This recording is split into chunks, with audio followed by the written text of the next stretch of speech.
Imagine walking into a huge stone cathedral almost 1,000 years ago.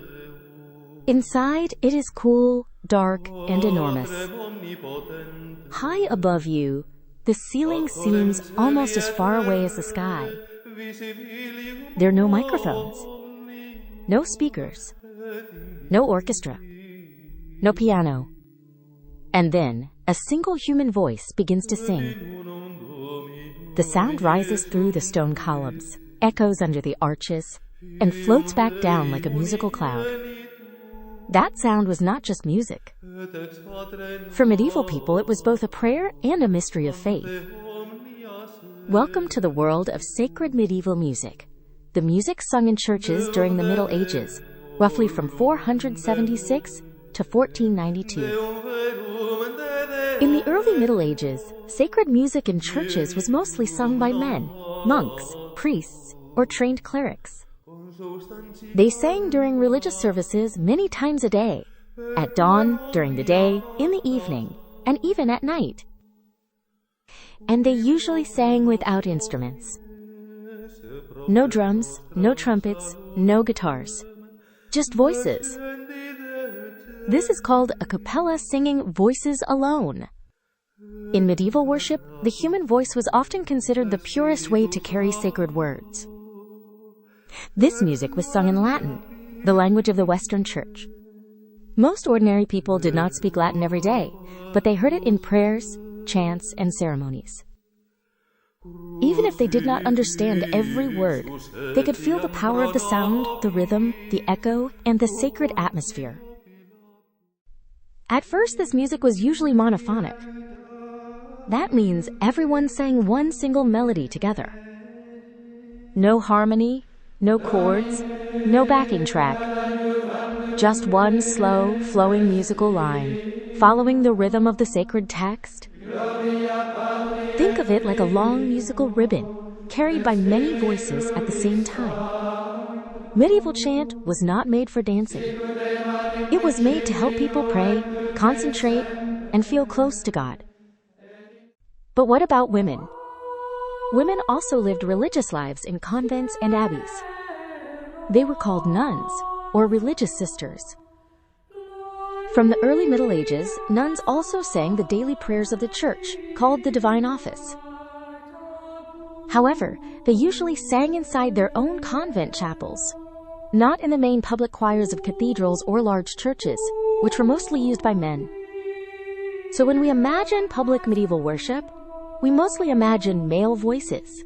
But in convents, female voices were also part of sacred music.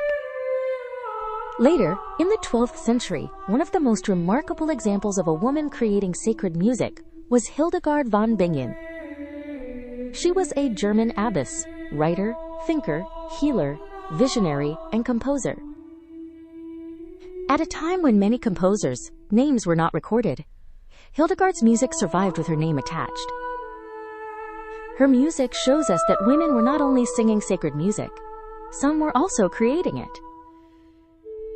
Her chants often feel wide, soaring, and full of light, as if the melody is climbing toward heaven.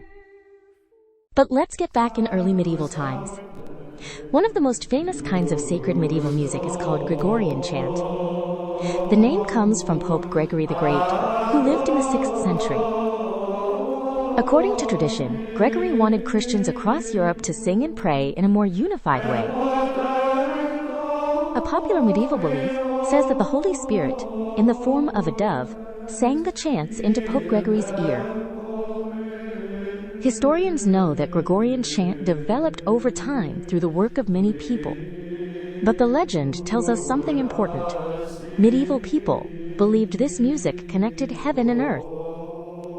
Around the year 500, many chants were passed down orally, from monk to monk, singer to singer. That means singers learned mostly by listening and remembering. No printed sheet music. No recordings. No pause button. No rewind button. If a chant was long, you had to memorize it. To help singers remember, medieval scribes began writing little signs above the words. These signs were called neumes. At first, neumes did not show exact notes like modern music. They were more like musical reminders. Go up here, go down there, stretch this sound. Later, scribes began placing neumes around lines, including a red line that helped show the note F or FA. This was a huge step toward the musical staff we still use today. Before notation, a melody could disappear if people forgot it. But once music could be written down, it could travel across time. One of the great figures in music education was Guido who lived around the 10th and 11th centuries. Guido was a monk and music teacher. He wanted singers to learn chants faster and more accurately. He helped improve musical notation, making it easier to know which note to sing. He is also famous for helping create the system of note names. Guido used a hymn called Ut Chant Laxus. Each phrase of the hymn began one step higher than the last. Guido took the first syllable of each phrase, Ut Chant Laxus. Re, resonare fibris. Mi, miragistorum. Fa, family tuorum. So, solve polluti. La, labi reatum. These syllables became a way to remember musical notes. Ut, re, mi, fa, sol, la. Does that sound familiar? Today we often sing these notes. Over time, Ud became do because do is easier and more natural to sing. So when children learn do re mi, they are using an idea with roots deep in the Middle Ages. For centuries, sacred music was mainly monophonic, one melody. But around the 9th century, something exciting began to happen. Singers started adding extra voices. Instead of everyone singing the same line, one voice might hold a long note while another moved above it. This is called polyphony. Polyphonic music means several voices at the same time. Imagine being used to one glowing musical line, and then suddenly hearing 2 or 3 lines weaving together inside a cathedral. It would be like seeing a black and white drawing burst into color. By around 1200, during the period later called Ars Antiqua, polyphony became more developed.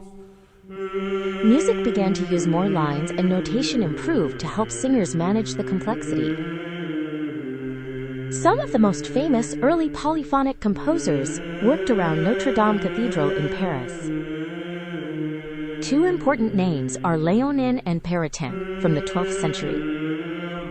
Léonin is often linked to 2-voice sacred music.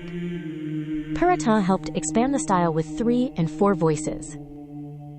One voice might sing very slowly, holding long notes from an older chant, while the upper voices moved more quickly above it. Composing a polyphonic melody in the Middle Ages was like building a house of sound, layering the voices one by one like bricks. Just as cathedrals rose higher with stone, medieval music began to rise higher with harmony. As music became more complex, notation had to become more precise.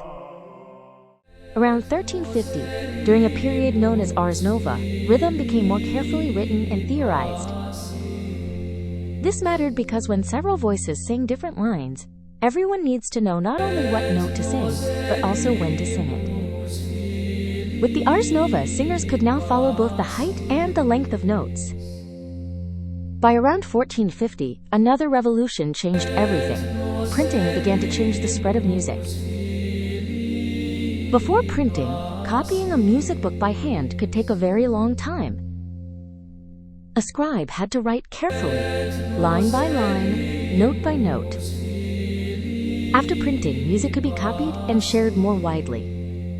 Notation became more standardized, and music spread faster than ever before. Sacred medieval music may sound distant, but it shaped the way Western music grew. It gave us chant. It helped create musical notation. It gave us note names. It moved from one voice to many. And it turned churches into places where sound could feel sacred. So the next time you hear a choir singing in harmony, remember this. Long before pop songs, symphonies, and film music, there were voices in stone churches, singing slowly, carefully, and beautifully, trying to reach something higher.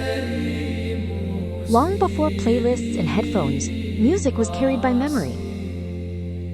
And long before modern sheet music, tiny signs called numis began to capture sound on the page. That is the beauty of sacred medieval music. And this is how this fascinating musical period still echoes through time. If you liked this video, like and sign up to our channel. See you soon for more fascinating music history stories.